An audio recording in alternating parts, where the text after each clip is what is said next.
स्वर्ग सा सुंदर और सामर्थ्य से भरपूर जम्मू और कश्मीर, लेकिन 70 सालों से धारा 370 की बेड़ियों से जकड़ा रहा कश्मीर। दशकों से लोगों की मांग थी ये भेदभावपूर्ण धारा खत्म हो, पर किसी ने इसे हटाने की हिम्मत नहीं जुटाई। फिर देश ने प्रधानमंत्री मोदी जी पर भरोसा जताया। मोदी जी ने कर दिखाया।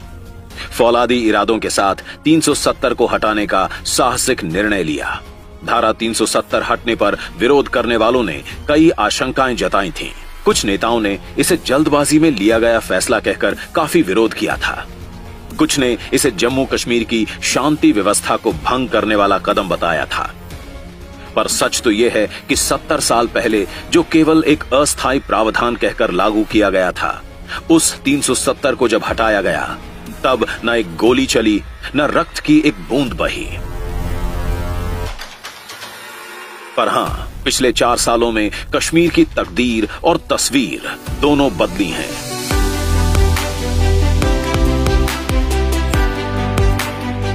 धारा 370 के खत्म होते ही शांति बढ़ी, सुरक्षा बढ़ी, जीवन बदला।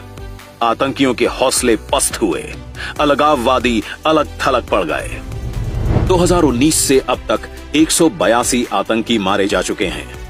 89 टेरर मॉड्यूल ध्वस्त कर दिए गए, पत्थरबाजी की घटनाएं बंद हो गईं और अब कश्मीर में स्कूल बंदी और हड़ताल बीते दिनों की बात हो गई है।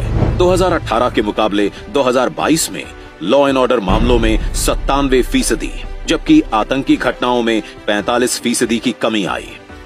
इस साल सीमा पार से किसी भी आतंकी ने घुसपैठ की हिम्मत नहीं जुटाई। अब जम्मू कश्मीर लोकतंत्र को मजबूत करने वाला प्रदेश बन गया है। वहां आज 35,000 इलेक्टेड रिप्रेजेंटेटिव्स पंचायतों तक की व्यवस्था संभाल रहे हैं। शांतिपूर्ण चुनाव से लोकतांत्रिक नींव मजबूत हुई है। जम्मू और कश्मीर में पहली बार ब्लॉक डेवलपमेंट काउंसिल के चुनाव हुए, जिसमें 98% से ज्यादा वोटिंग ने लोकतंत्र के प्रति लोगों की अडिग आस्था को जाहिर किया। पहली बार 3 स्तरीय पंचायती राज व्यवस्था राज्य में बहाल हुई। धारा 370 हटी तो लगभग 900 केंद्रीय कानून कश्मीर में लागू हुए। डोमिसाइल का अधिकार अब सभी स्थायी निवासियों को हासिल है। कश्मीरी महिलाएं भी अब रियल एस्टेट में मालिकाना हक पा सकती हैं।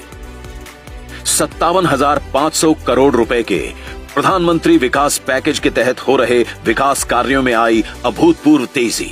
इससे अब जम्मू कश्मीर की पहचान बदलने लगी। अब ये देश की सबसे लंबी हाईवे टनल चेनानी नाशरी के लिए जाना जाता है। अब ये दिल्ली अमृतसर कटरा एक्सप्रेसवे के लिए जाना जाता है। अब ये प्रदेश दुनिया के सबसे ऊंचे रेलवे पुल चिनाब ब्रिज के लिए जाना जाता है। जम्मू और श्रीनगर अब उभरती हुई स्मार्ट सिटीज के रूप में जाने जाते हैं। यूपीए के समय रेंगता हुआ विकास अब बड़ी छलांगे लगाने लगा है। यूपीए के समय प्रदेश का रेलवे बजट में हिस्सा था लगभग 1100 करोड़ रुपए, जो कि आज एनडीए के समय में है करीब 2400 करोड़। यूपीए के समय यहां तकरीबन 3100 किलोमीटर सड़कें बनी थीं। एनडीए के समय 11,400 किलोमीटर के करीब सड़कें बनी हैं।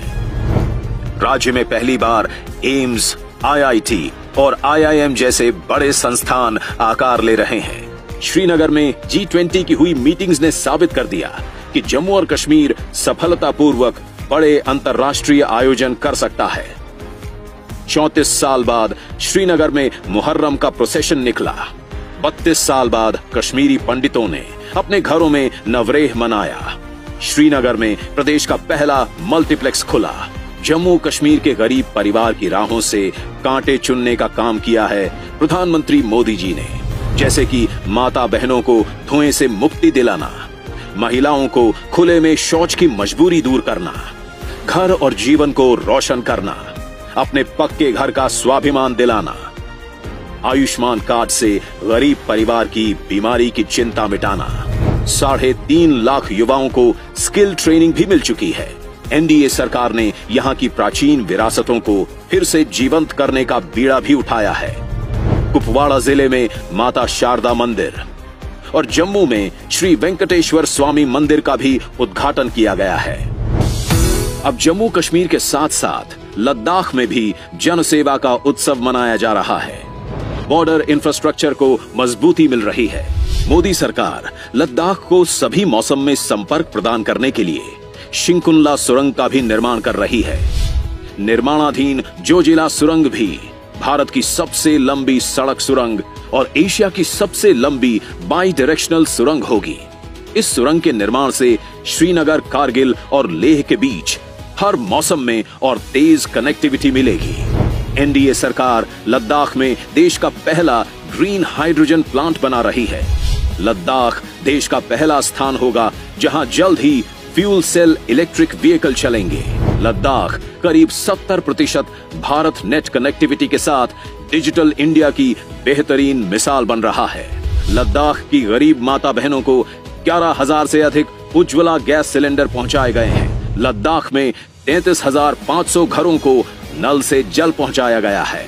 आयुष्मान योजना के 1.3 लाख लाभार्थी हैं। करीब 2,100 पीएम आवास बनाए गए हैं। 960 करोड़ के मुद्रा लोन दिए गए हैं। अब जम्मू कश्मीर, लद्दाख अंधकार में नहीं, यहां विकास का सूरज प्रकाश बिखेर रहा है।